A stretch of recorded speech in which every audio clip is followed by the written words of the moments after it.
नमस्कार, डेली 24 भारत देख रहे हैं आप। मैं हूं आपके साथ साहिल धुलिया। बुलेटिन की शुरुआत करेंगे। भारत की राजधानी दिल्ली अब न सिर्फ सत्ता का केंद्र बल्कि आध्यात्मिक और सांस्कृतिक पर्यटन का ग्लोबल हब बनने के लिए तैयार है। दिल्ली सरकार ने राजधानी को धार्मिक पर्यटन हब के तौर पर विकसित करने के लिए एक व्यापक और दूरदर्शी मास्टर प्लान तैयार किया है, जो आस्था, आधुनिकता और रोजगार के अवसरों को एक साथ लाएगा। इस मास्टर प्लान की सबसे अनोखी और चर्चित पहल भजन क्लबिंग है। इस पहल के तहत भक्ति संगीत, भजन और कीर्तन को आधुनिक साउंड, लाइटिंग और इवेंट फॉर्मेट में पेश किया जाएगा। सरकार का मानना है कि इससे युवा पीढ़ी नए, आकर्षक और सकारात्मक तरीके से आध्यात्मिकता से जुड़ेगी। दिल्ली के प्रमुख मंदिरों और धार्मिक स्थलों को जोड़ने के लिए विशेष धार्मिक पर्यटन मार्ग विकसित किए जाएंगे। यमुना नदी पर प्रस्तावित क्रूज सेवा इस योजना का एक बड़ा आकर्षण होगा। ये क्रूज पर्यटकों को नदी के रास्ते दिल्ली की धार्मिक, ऐतिहासिक और सांस्कृतिक विरासत का अनुभव करने का मौका देगा। यह प्रोजेक्ट यमुना नदी के कायाकल्प और सौंदर्यीकरण में भी योगदान देगा। धार्मिक पर्यटन मास्टर प्लान से दूर guide, event management professionals, hotel staff, transport providers, स्थानीय कलाकारों, कारीगरों और छोटे व्यवसायों के लिए हजारों रोजगार के अवसर भी पैदा होने की उम्मीद है। यह योजना आर्थिक विकास के साथ साथ सांस्कृतिक संरक्षण को भी मजबूत करेगी। इस योजना में आधुनिक सुविधाएं, डिजिटल पर्यटन प्रचार, अंतर्राष्ट्रीय पर्यटकों के लिए विशेष पैकेज और सांस्कृतिक उत्सव शामिल हैं। वहीं ग्रेटर नोएडा के सेक्टर 150 के पास सॉफ्टवेयर इंजीनियर युवराज मेहता की मौत के मामले में 30 जनवरी को चीफ जुडिशियल मजिस्ट्रेट यानी कि सीजेएम की कोर्ट में सुनवाई हुई। कोर्ट ने इस मामले में लोटस ग्रीन बिल्डर कंपनी के कर्मचारियों रवि बंसल और सचिन करणवाल को सशर्त जमानत दे दी है। मेहता की मौत के मामले में नॉलेज पार्क पुलिस स्टेशन ने उनके पिता राजकुमार मेहता की शिकायत के आधार पर एमजी विस्टाउन और लोटस ग्रीन बिल्डर कंपनी के खिलाफ मामला दर्ज किया था। पुलिस ने कार्रवाई करते हुए एमजी बिल्डर कंपनी के डायरेक्टर अभय कुमार के साथ साथ MG Wish Town builders Ravi Bansal और सचिन करणवाल को गिरफ्तार किया था। आरोपी के वकील और district civil and criminal bar association के अध्यक्ष मनोज भाटी बुडाकी ने बताया कि शुक्रवार की सुनवाई के दौरान कोर्ट को बताया गया कि आरोपियों ने कोई अपराध नहीं किया है और उन्हें झूठा फंसाया गया था। तो सुनवाई के दौरान प्रोसिक्यूशन अधिकारी ने कोर्ट को बताया कि मामला जमानती प्रकृति का है। हालांकि कोर्ट ने आरोपियों को 25,000 रुपए के पर्सनल बॉन्ड और उतनी ही रकम की एक जमानत पर जमानत दी है। कोर्ट ने कुछ शर्तें भी रखी है। जमानत की शर्तों के अनुसार आरोपी जांच में पूरा सहयोग करेंगे, कोर्ट की अनुमति के बिना देश छोड़कर नहीं जाएंगे और जांच के दौरान किसी भी प्रोसिक्यूशन सबूत के साथ छेड़छाड़ नहीं करेंगे। अगर आरोपी विदेश यात्रा करना चाहते हैं तो उन्हें कोर्ट से पहले अनुमति लेनी होगी। तो इसी खबर पर ज्यादा जानकारी के साथ हमारे सहयोगी अरबाज हमारे साथ जुड़ गए। अरबाज, युवराज मेहता केस में 2 आरोपियों को जमानत दे दी गई है और सशर्त ये जमानत दी गई है। 25,000 के बॉन्ड पर यह जमानत मिली है। क्या कुछ जानकारी निकलकर सामने आ रही है? बिल्कुल साहिल, नोएडा के सेक्टर 150 में सॉफ्टवेयर इंजीनियर युवराज मेहता की मौत के मामले में गिरफ्तार लोटस ग्रीन के 2 कर्मचारी रवि बंसल और सचिन करणवाल को कोर्ट से जमानत मिल गई है। कोर्ट ने शर्तों के साथ जमानत दी है, जिसमें कहा गया है कि दोनों आरोपी पुलिस जांच में सहयोग करेंगे, बिना अनुमति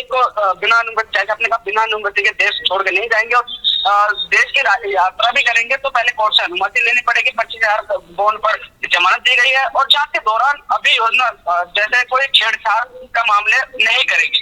युवराज मेहता की कार, आपको बता दूं, युवराज मेहता की कार जो कि सॉफ्टवेयर इंजीनियर था, गुरुग्राम में 16 जनवरी की घने कोहरे के कारण गाड़ी संभाल नहीं पाए और होकर मोड़ के जो बदमाश बिल्डर द्वारा जो एक 40 फीट गड्ढा खोदा गया था बेसमेंट के लिए, जिसमें लगातार सोसाइटी का, नाले का, बरसात का पानी भर रहा था, तो कहीं ना कहीं उसमें भरे पानी में गड्ढे में गाड़ी गिर गई थी, जिससे उसकी मौत हो गई थी।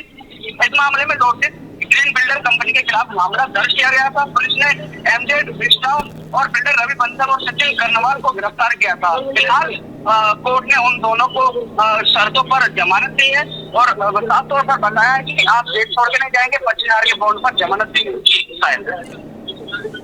अरबाज, जिस तरीके से लगातार इस पूरे मामले में जांच पड़ताल की जा रही थी, एसआईटी का गठन भी यहाँ पर किया गया था। सीएम के आदेश पर यह एसआईटी बनाई गई थी। उसने भी अपनी रिपोर्ट यहाँ पर सीएम के आगे रखी है और तमाम तरीके की चीज़ें यहाँ पर निकलकर सामने आई है। इस पूरे मामले में अब तक क्या कुछ हो चुका है, क्या कुछ पड़ताल में निकलकर सामने आया है और किस तरीके से ये जांच पड़ताल आगे बढ़ रही है? बिल्कुल, देखिए मुख्यमंत्री द्वारा, उत्तर प्रदेश के मुख्यमंत्री योगी आदित्यनाथ द्वारा 3 सदस्यों की एसआईटी टीम का गठन किया गया था, जिसमें युवराज मेहता का एक मामला जो बहुत बड़े स्तर पर पहुंच चुका था। इसी को लेकर जो कुछ लापरवाही देखने को मिली थी, और लापरवाही की जो एक तरीके से युवराज मेहता 27 वर्ष का युवक इंजीनियर, सॉफ्टवेयर इंजीनियर लापरवाही की भेंट चढ़ गया, तो उसी को लेकर एसआईटी टीम का गठन किया गया था। लगातार जांच पड़ताल हो रही थी। वहां पर जो अधिकारी थे, जो ट्रैफिक सेल से नवीन कुमार थे, उनको तत्काल से हटा दिया था। यहाँ तक कि नोएडा प्राधिकरण के सीईओ लोकेश एम को तत्काल प्रभाव से हटा दिया गया था। फिलहाल एसआईटी टीम ने देर रात की बात करूं तो कुछ करेक्शन किया है। 500 पन्ने की जो रिपोर्ट तैयार की है उसको मुख्यमंत्री को सौंपी गई है, और आने वाले वक्तों में पता चलेगा कि किस पर कितनी गाज गिरेगी। वहीं आपको बता दूं, पुलिस ने 5 बिल्डरों के खिलाफ मामला दर्ज किया था। नोएडा अथॉरिटी की भूमिका पर भी सवाल उठाए गए। मुख्यमंत्री योगी आदित्यनाथ ने मामले के लिए जैसे एसआईटी टीम को गठन किया गया था, एसआईटी टीम ने अपना पूरा काम किया है। 500 पन्ने की एक रिपोर्ट तैयार की है। वहीं एसआईटी ने नोएडा प्राधिकरण से 20 बिंदुओं पर रिपोर्ट मांगकर अधिकारियों की भूमिका में भी जांच मांगी है। वहीं बात की जाए कोर्ट की, कोर्ट ने पूछा कि नोएडा अथॉरिटी का आरोपी क्यों नहीं बनाया गया। हालांकि नोएडा प्राधिकरण सीईओ को लोकेश एम को हटा दिया गया था, लेकिन कोर्ट ने सवाल नोएडा अथॉरिटी को ही आरोपी क्यों नहीं बनाया, ये सबसे बड़ा सवाल है। क्योंकि वो जो जमीन थी वो नोएडा प्राधिकरण के हवाले में होती थी, और कोर्ट ने पुलिस की जांच पर नाराजगी दर्शाते हुए लापरवाही पर फटकार लगाई है, काफी फटकार लगाई है। वहां पर जितने भी आला अधिकारी थे मौजूद थे, और उनके सामने जो एक बात करूं एनडीआरएफ टीम की या फायर ब्रिगेड की, तो लगातार फटकार लगाई है पुलिस को कोर्ट ने। साहिल, चलिए अरबाज, हमारे साथ जुड़ने के लिए, इस तमाम जानकारी के लिए आपका बहुत शुक्रिया। तो युवराज मेहता केस में 2 आरोपियों को जमानत यहां दे दी गई है। मेहता मौत मामले में राहत इन आरोपियों को दी गई है। कोर्ट ने सशर्त इन दोनों आरोपियों को जमानत दी है। 25,000 के बॉन्ड पर यह जमानत मंजूर की गई है। उधर नोएडा में साइबर क्राइम पुलिस की जांच में खतरनाक साइबर ठगी का खुलासा हुआ है, जिसमें आम लोगों के मोबाइल फोन का इस्तेमाल कर धोखाधड़ी की जा रही है। साइबर ठग विंगो नाम के एक ऐप के जरिए लोगों को जाल में फंसा रहे हैं। इस ऐप को डाउनलोड कराने पर 20 से 50,000 रुपए तक का लालच दिया जाता है, लेकिन इसके बदले ठग मोबाइल का पूरा कंट्रोल हासिल कर लेते हैं। विंगो ऐप के जरिए ठग आम लोगों के फ़ोन से ई चालान और बिजली बिल से जुड़ी फर्जी APK फाइल भेजकर लोगों को ठगते हैं। हैरानी की बात यह है कि यह ऐप प्ले स्टोर पर मौजूद नहीं है, और इसे दोस्तों व जानकारों के जरिए लिंक भेजकर डाउनलोड कराया जाता है। अधिक लोगों को ऐप डाउनलोड कराने पर भी पैसे देने का लालच दिया जाता है। नोएडा साइबर क्राइम पुलिस की जाँच में इस ऐप के चाइनीज लिंक भी सामने आए हैं, जिससे मामला और गंभीर हो गया है। इस संबंध में ADCP नोएडा शैव्या गोयल ने बताया कि लोग छोटे से फायदे के लालच में अपने मोबाइल की सुरक्षा से समझौता कर रहे हैं। उन्होंने आम जनता से अपील की है कि इस तरह के किसी भी अनजान ऐप को डाउनलोड ना करें और किसी भी संदिग्ध लिंक से दूर रहें। साइबर क्राइम पुलिस मामले की गहन जांच पड़ताल में जुटी हुई है। उधर गाजियाबाद क्राइम ब्रांच पुलिस ने एक ऐसे शातिर ठग गिरोह का पर्दाफाश किया है जो विभिन्न राज्यों में फर्जी डॉक्टर बनकर ऑनलाइन फार्मेसी डिस्ट्रीब्यूटर से संपर्क कर महंगी दवाइयां मंगवाता था और भुगतान के लिए फर्जी चेक देकर फरार हो जाता था। पुलिस ने इस गिरोह के 4 सदस्यों को गिरफ्तार किया है, जबकि 2 आरोपी अब भी फरार बताए जा रहे हैं। ADCP पीयूष कुमार सिंह ने बताया कि हरियाणा निवासी मुकेश तनेजा इस गिरोह का मुख्य सरगना है। पुलिस ने मुकेश तनेजा के साथ अमित खुराना, दीप सिंह चुग और मुकेश अखरिया को गिरफ्तार किया है। वहीं दीपक और साहिल नामक 2 आरोपी फिलहाल फरार बताए जा रहे हैं, जिनकी तलाश जारी है। पुलिस के अनुसार ये गिरोह दिल्ली NCR समेत कई राज्यों में लगातार इस तरह की घटनाओं को अंजाम दे रहा था। गाजियाबाद में भी इनके द्वारा 2 ठगी की घटनाएं सामने आई हैं, जिसके बाद क्राइम ब्रांच ने जांच तेज करते हुए गिरोह के नेटवर्क को तोड़ने की कार्रवाई शुरू की। तो जांच में सामने आया कि इस गिरोह में कुल 6 सदस्य शामिल हैं। मुख्य आरोपी मुकेश तनेजा इससे पहले भी दिल्ली में इसी तरह के मामलों में जेल जा चुका है। गाजियाबाद में भी इस गिरोह ने 2 फार्मेसी कंपनियों को निशाना बनाया। पहली घटना में RK health care and services के फार्मासिस्ट को MG अस्पताल गाजियाबाद के डॉक्टर तुषार अग्रवाल बनकर कॉल किया गया और करीब 1.5 लाख रुपए की दवाइयों का ऑर्डर दिया गया।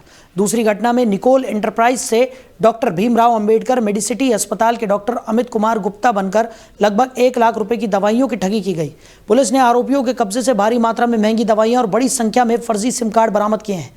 पुलिस के मुताबिक फर्जी सिम कार्ड और चेक बनाने का काम दीपक करता था, जो फिलहाल फरार है। उसके साथ साहिल भी फरार है और इन्हें जल्द गिरफ्तार करने का दावा पुलिस ने किया है। वहीं मुजफ्फरनगर के नई मंडी थाना क्षेत्र अंतर्गत पचेंडा रोड स्थित एक ओयो होटल पर पुलिस ने मंगलवार को अचानक छापेमारी की। कार्रवाई के दौरान होटल के एक कमरे से 4 युवक युवतियां आपत्तिजनक स्थिति में पाए गए, जिसके बाद मौके पर हड़कंप मच गया। पुलिस ने तत्काल होटल के 2 कर्मचारियों को हिरासत में लेकर पूछताछ शुरू कर दी। होटल में ठहरने वालों के सत्यापन और रिकॉर्ड को लेकर कई अनियमितताएं सामने आई हैं। छापेमारी के दौरान होटल का एंट्री रिकॉर्ड रजिस्टर भी पुलिस ने कब्जे में ले लिया, ताकि ये जांच की जा सके कि होटल में ठहरने वाले मेहमानों का सही तरीके से पहचान सत्यापन किया गया था या नहीं।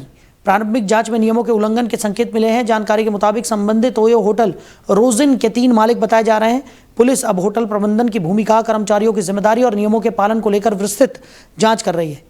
हिरासत में लिए गए कर्मचारियों से होटल संचालन, बुकिंग प्रक्रिया और रिकॉर्ड में दर्ज विवरणों के बारे में पूछताछ की जा रही है। पुलिस अधिकारियों का कहना है कि अगर जांच में होटल प्रबंधन द्वारा नियमों की अनदेखी या अवैध गतिविधियों को बढ़ावा देने के सबूत मिलते हैं तो संबंधित धाराओं में कड़ी कार्रवाई की जाएगी। फिलहाल मामले की जांच जारी है और सभी पहलुओं की गहनता से पड़ताल की जा रही है। पुलिस ने स्पष्ट किया है कि शहर में होटल और गेस्ट हाउस में नियमों के पालन को सुनिश्चित करने के लिए आगे भी इस तरह की जाँच और छापेमारी जारी रहेगी। अधिकारियों के निर्देश में अपराध एवं अनैतिक कार्यों के विरुद्ध चलाए जा रहे अभियान के क्रम में आज नई मंडी पुलिस एवं एएसटी टीम के संयुक्त छापेमारी की कार्रवाई आज ये पचेंडा रोड स्थित होटल रोज इन है, जो ओयो होटल के रूप में भी जाना जाता है, यहाँ की गई है। छापेमारी में कुछ पेयर्स आपत्तिजनक स्थिति में मिले हैं और आपत्तिजनक चीज़ें भी मिली हैं। रजिस्टरों में जो इनका एंट्री भी कुछ गड़बड़ पाई गई है। जो यहाँ पर होटल चलाने वाले जो संचालक के रूप में जो लोग मौजूद मिले हैं, उनसे भी पुलिस यहाँ पर पूछताछ कर रही है। कई सारी विसंगतियाँ मिली है। पुलिस द्वारा अग्रिम कार्रवाई करते हुए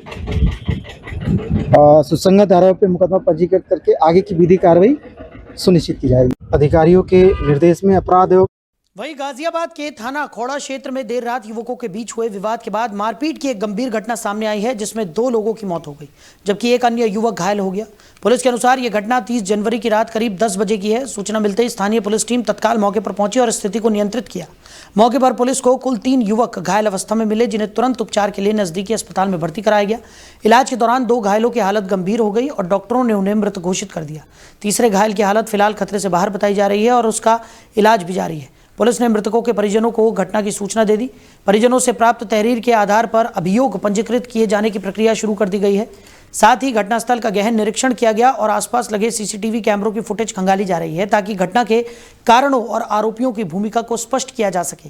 प्रारंभिक जांच के आधार पर पुलिस ने कुछ संदिग्ध व्यक्तियों को चिन्हित कर पूछताछ के लिए हिरासत में लिया है। पुलिस अधिकारियों का कहना है कि विवाद के पीछे के कारणों की हर पहलू से जांच की जा रही है। मामले में कानून व्यवस्था बनाए रखने के लिए क्षेत्र में पुलिस गश्त बढ़ा दी गई है। पुलिस का स्पष्ट कहना है कि दोषियों के खिलाफ सख्त कानूनी कार्रवाई की जाएगी और किसी को भी बख्शा नहीं जाएगा।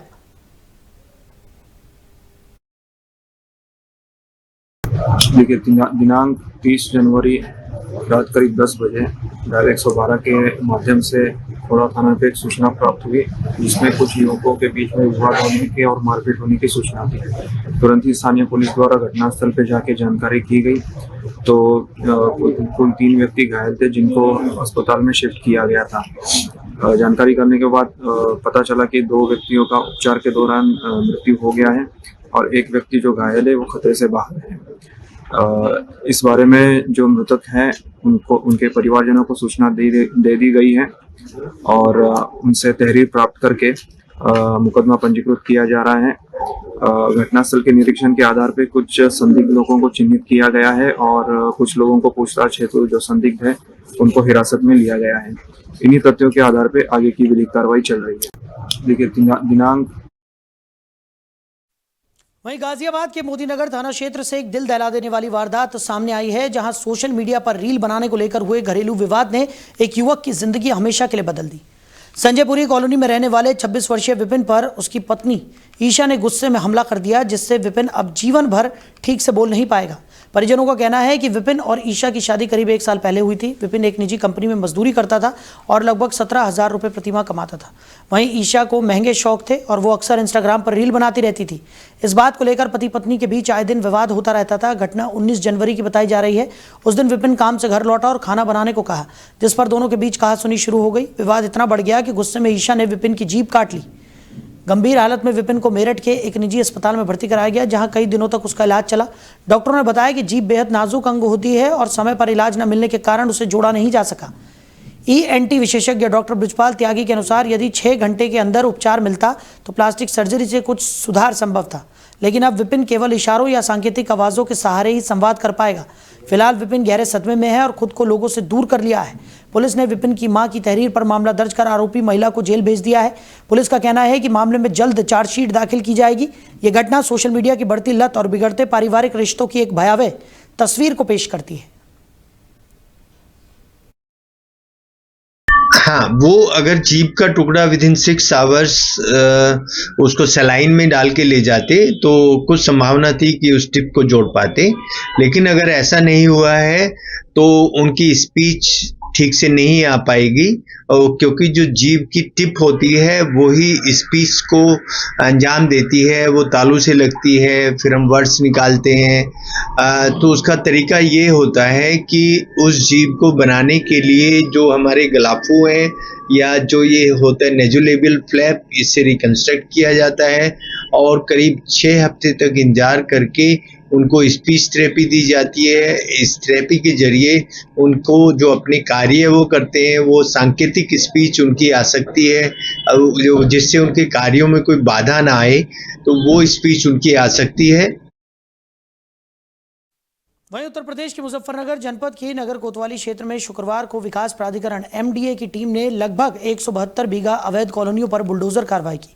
इस दौरान कई नवनिर्मित मकानों पर भी बुलडोजर चला, जिससे हंगामा मच गया। स्थानीय लोगों ने आरोप लगाया कि उन्हें पहले नोटिस नहीं दिया गया और वो अवैध प्लॉट होने की जानकारी से अनजान थे। हंगामे के दौरान एक महिला बेहोश हो गई और उसने आत्महत्या की चेतावनी भी दी। MDA अधिकारियों का कहना है कि सभी अवैध निर्माण चिन्हित किए गए थे, सभी को सुनवाई का अवसर मिला और मुकदमा दर्ज कर नियमानुसार ध्वस्तीकरण और सीलिंग की कार्रवाई की गई। इस दौरान एक तेल गोदाम सहित कई निर्माण को भी सील किया गया। MDA के सचिव कुंवर बहादुर सिंह ने बताया कि जॉन 4 एरिया में 23 मामलों की पहचान कर 3 टीमें और 6 JCB बुलाकर कार्रवाई की जा रही है। उनका कहना है कि शाम तक अधिकांश अवैध निर्माण हटाए जाएंगे और विस्तृत रिपोर्ट प्रेस नोट के माध्यम से साझा की जाएगी। ये कार्रवाई अवैध अतिक्रमण रोकने और जमीन संरक्षण के लिए की गई है, जबकि प्रशासन का उद्देश्य स्पष्ट रूप से नियमों का पालन सुनिश्चित करना है।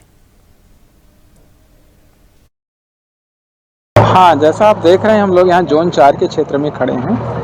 ये काली नदी से के पास का एरिया है। यहाँ पे बहुत सारे अवैध अतिक्रमण हुए थे, तो इसको हम लोगों ने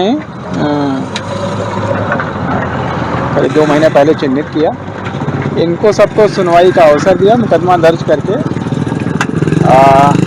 इस पे नियमानुसार डिसीजन करते हुए ध्वस्तीकरण या कुछ मामलों में सील करने की कार्रवाई की गई। ऐसे 23 मामले चिन्हित हैं। आज हम लोग इसको रिमूव करने के लिए 3 टीम और 6 JCB के साथ हैं यहाँ पे। हम भी खुद मौके पे हैं, काम चल रहा है।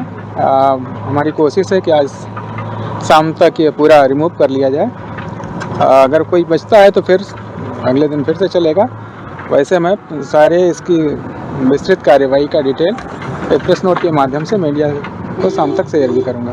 हाँ, जैसा वहीं उत्तर प्रदेश के मुजफ्फरनगर जनपद में शुक्रवार दिन निकलते ही एक परिवार में उस समय चीख पुकार मच गई जब एक 8 साल की बच्ची इनायत सड़क पार कर रही थी।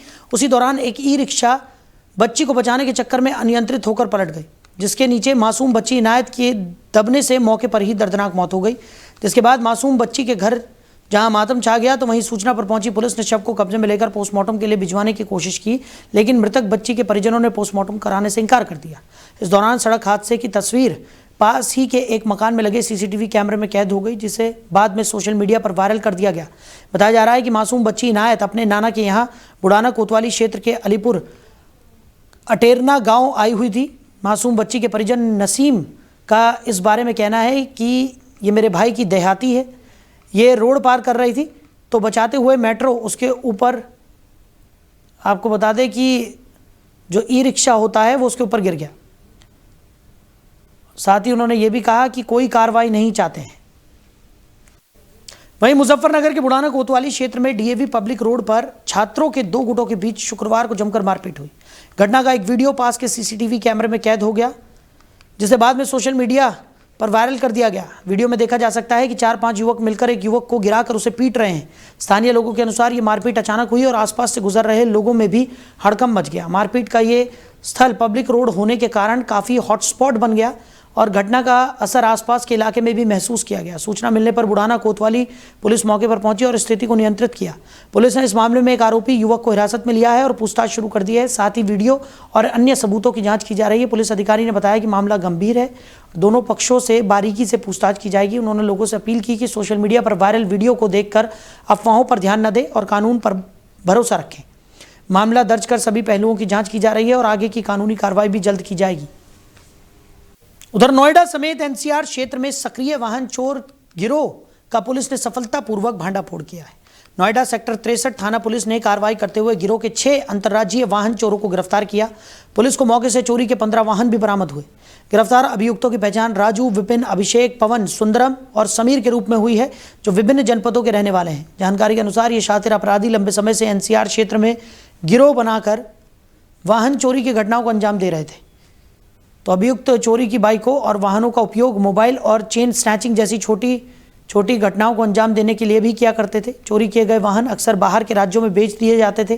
पुलिस ने बताया कि गिरफ्तार अभियुक्तों के खिलाफ विधिक कार्रवाई शुरू कर दी गई है और सभी बरामद वाहनों को उनके मालिकों को सौंपने की प्रक्रिया जारी है। ये कार्रवाई नोएडा पुलिस के अपराध नियंत्रण में ठोस सफलता मानी जा रही है और अन्य गिरोहों के लिए एक चेतावनी भी है। नोएडा पुलिस ने नागरिकों से अपील की है कि वो संदिग्ध गतिविधियों की सूचना तुरंत पुलिस को दे ताकि अपराधियों पर कड़ी कार्रवाई की जा सके। थाना सेक्टर 63 पुलिस टीम के द्वारा एक अंतर्राज्यीय मोटरसाइकिल चोरी करने वाली गैंग का पर्दाफाश हुआ। इसमें कुल मिलाकर 6 लोगों की गिरफ्तारी सुनिश्चित की गई है और इनके पास से लगभग 14 मोटरसाइकिल्स बरामद हुई है और इनके पास एक ऑटो भी बरामद हुई। इनमें से ज्यादातर मोटरसाइकिल्स कनेक्टेड भी हैं, जो दिल्ली, गाजियाबाद और नोएडा के अलग अलग थानों से पूर्व में चोरी की गई। ये लोग मोटरसाइकिल को चोरी करके अलग अलग स्थानों पर रख देते थे। उसके बाद उन मोटरसाइकिल से लोग मोबाइल छीनने का काम भी करते हैं। इनके पास से हम लोग भविष्य में और रिकवरी का प्रयास भी करेंगे। इसके अलावा ये लोग मूल रूप से बनाने के रहने वाले हैं। कुछ लोग शिक्षक हैं, कुछ लोग 10वीं 12वीं पास हैं। इनमें से ज़्यादातर लोग मूल रूप से बनाने के रहने वाले हैं और इनके मुखिया का नाम राजू है। थाना सेक्टर 63 पुलिस टीम के द्वारा एक अंतर्राज्यीय। वहीं नोएडा में पुलिस कमिश्नर लक्ष्मी सिंह के निर्देश पर ट्रैफिक पुलिस ने ड्रिंक एंड ड्राइव के खिलाफ विरोध अभियान चलाया और यह अभियान ट्रैफिक एसीपी शकील अहमद के नेतृत्व में संपन्न हुआ, जिसमें शराब पीकर वाहन चलाने वाले लोगों पर सख्त कार्रवाई की गई। अभियान के दौरान कई ऐसे वाहन चालक पकड़े गए जो नशे की हालत में सड़क पर वाहन चला रहे थे। पुलिस ने पीआरवी यानी कि पेट्रोलिंग वाहन की मदद से इन चालकों को सुरक्षित रूप से घर तक भी छोड़ा। साथ ही इनके चालान काटकर जुर्माने की प्रक्रिया शुरू कर दी गई है। नोएडा ट्रैफिक पुलिस ने नागरिकों से अपील की है कि शराब पीकर वाहन न चलाएं, क्योंकि ये न केवल उनका बल्कि अन्य लोगों का भी जीवन खतरे में डाल सकता है। अभियान के दौरान ट्रैफिक पुलिस ने सड़क पर निगरानी बढ़ाई और ड्रिंक एंड ड्राइव की घटनाओं को रोकने के लिए व्यापक चेकिंग की। पुलिस अधिकारियों का कहना है कि अभियान नियमित रूप से चलाया जाएगा ताकि सड़क सुरक्षा को बढ़ावा दिया जा सके और दुर्घटनाओं की संख्या में कमी लाई जा सके। उन्होंने कहा कि जनता की सुरक्षा प्राथमिकता है और शराब पीकर वाहन चलाने वालों के खिलाफ सख्त कार्रवाई जारी रहेगी। वहीं गौतम बुद्ध नगर में सड़क सुरक्षा सुनिश्चित करने के लिए पुलिस कमिश्नर के निर्देशन में एक व्यापक चेकिंग अभियान चलाया जा रहा है। एडीसीपी और एसीपी के नेतृत्व में शुरू हुए इस अभियान का सबसे ज्यादा असर नोएडा जोन में देखने को मिला है, जहां हजारों वाहनों के खिलाफ सख्त कार्रवाई की गई है। नोएडा का गार्डन गैलेरिया पर डीसीपी नोएडा के नेतृत्व में शराब पीकर गाड़ी चलाने वालों को खिलाफ अभियान चलाया गया, जिसमें ब्रेथ एनालाइजर से की गई और जिनकी सांसों में अल्कोहल की मात्रा ज़्यादा पाई गई उनका चालान भी किया गया। डीसीपी नोएडा यमुना प्रसाद ने बताया कि ठंड के मौसम में बढ़ते हादसों को देखते हुए ड्रंक एंड ड्राइविंग अभियान चलाया जा रहा है। अक्सर देखा जाता है कि विजिबिलिटी कम होने और नशे की हालत में वाहन चलाने के कारण भीषण सड़क हादसे होते हैं। जिले में चलाए जा रहे इस अभियान का सबसे ज़्यादा असर नोएडा जोन में देखने को मिला, जहां हजारों वाहनों के खिलाफ सख्त कार्रवाई की गई। इस विशेष अभियान के दौरान पुलिस ने नियमों की धज्जियां उड़ाने वालों पर चौतरफा वार किया। नशे में ड्राइविंग, शराब पीकर वाहन चलाने वाले 250 लोगों के खिलाफ कड़ी कार्रवाई की गई। लापरवाही की हद पार करने वाले 210 वाहनों को मौके पर ही सीज कर दिया गया। हेलमेट, सीट बेल्ट और मोबाइल के इस्तेमाल जैसे नियमों के उल्लंघन पर कुल 7340 वाहनों का चालान काटा गया। जनपद गौतम बुद्ध नगर में ट्रैफिक नियमों के उल्लंघन के लिए विशिष्ट अभियान चलाया गया है। सीपी मैम के सख्त निर्देशन में कई सारे अभियान चलाए जा रहे हैं जो ट्रैफिक नियमों का अनुपालन कराने के लिए जनपद में चलाए जा रहे हैं। इसी क्रम में ड्रिंक एंड ड्राइव 292 और अवैध रूप से जो गाड़ियां चल रही हैं उन सभी के खिलाफ कार्रवाइयां की जा रही हैं। बिना हेलमेट के, बिना सीट बेल्ट के और जिसके डीएल नहीं है या कागज नहीं है, ऐसे सभी गाड़ियों के खिलाफ अभियान चलाया जा रहा है। इसमें मुख्य रूप से ड्रंक एंड ड्राइव जो इस सीजन में महत्वपूर्ण होता है और इनसे अनहैपनिंग हो जाती है, इसको देखते हुए ड्राइव चलाया जा रहा है। इसमें बहुत ही अधिक कार्रवाइयां की गई हैं। नशे के हालत में जो गाड़ियां पकड़ी गई हैं वो 73 व्हीकल पकड़े गए हैं और उसमें से 250 गाड़ियां सीज की गई हैं। इसके अलावा सीज किए जो वाहन है वो 250 लोगों को चेक किया गया है, इसमें से 53 वाहन सीज। वहीं नोएडा थाना सेक्टर 63 में दर्ज गंभीर मामलों में आरोपी रवि काना की रिहाई को लेकर जेल अधीक्षक बांदा की बड़ी लापरवाही सामने आई है। गौतम बुद्ध नगर के सीजेएम ने आरोपी के न्यायिक रिमांड के आदेश दिए थे, लेकिन इसके बावजूद 29 जनवरी को आरोपी को जेल से रिहा कर दिया गया। कोर्ट ने आरोपी की कस्टडी के लिए स्पष्ट आदेश जारी किए थे, लेकिन जेल प्रशासन ने उनका पालन नहीं किया। इस घटना से जेल प्रशासन की भूमिका पर गंभीर सवाल खड़े हो गए हैं और इसे जेल अधिनियम और नागरिक सुरक्षा संहिता का उल्लंघन माना जा रहा है। सीजेएम ने इस मामले में जेल अधीक्षक बांदा से स्पष्टीकरण तलब किया है। वहीं रवि काना के खिलाफ दोबारा गैर जमानती वारंट जारी कर पुलिस को उसकी तत्काल गिरफ्तारी के निर्देश दिए गए हैं। पुलिस अधिकारी ने बताया कि आरोपी की तलाश में सभी थानों को निर्देश दे दिए गए हैं और उसकी गिरफ्तारी के लिए लगातार प्रयास भी किए जा रहे हैं। इस मामले ने न्यायिक आदेशों के पालन और जेल प्रशासन की जवाबदेही पर गंभीर सवाल खड़े कर दिए हैं। अधिकारियों का कहना है कि दोषियों के खिलाफ सख्त कार्रवाई की जाएगी और भविष्य में ऐसी लापरवाही नहीं होने दी जाएगी। उधर नोएडा में भारत और जापान के बीच निवेश, व्यवसाय, शिक्षा, संस्कृति और पर्यटन में सहयोग को बढ़ावा देने के लिए एक महत्वपूर्ण पहल की गई है। शुक्रवार को जापान के यामानाशी प्रांत का उच्च स्तरीय 8 सदस्यीय प्रतिनिधि मंडल नोएडा पहुंचा। प्रतिनिधि मंडल का नेतृत्व उपराज्यपाल जुनिची इशिडोरा ने किया। प्रतिनिधि मंडल ने इंदिरा गांधी कला केंद्र सेक्टर 6 नोएडा का दौरा किया। नोएडा प्राधिकरण की अपर मुख्य कार्यपालक अधिकारी वंदना त्रिपाठी ने उनका स्वागत किया। दौरे के दौरान दोनों पक्षों के बीच निवेश और दीर्घकालिक पारस्परिक सहयोग को लेकर सकारात्मक चर्चा हुई। यामानाशी प्रांत ने उत्तर प्रदेश में निवेश के प्रति विशेष रुचि भी दिखाई। अगस्त में जापान की प्रतिष्ठित कंपनियों और संगठनों के लगभग 200 सदस्यीय प्रतिनिधि मंडल की आधिकारिक बैठक प्रस्तावित है। इस बैठक में उत्तर प्रदेश के उद्योगपति, निवेशक, उच्च अधिकारी और गणमान्य व्यक्ति भाग लेंगे। नोएडा प्राधिकरण ने बैठक को सफल बनाने के लिए हर संभव सहयोग का आश्वासन भी दिया है। तो फिलहाल इस बुलेटिन में मेरे साथ इतना ही। आप बने रहिए और देखते रहिए डेली 24 भारत। नमस्कार।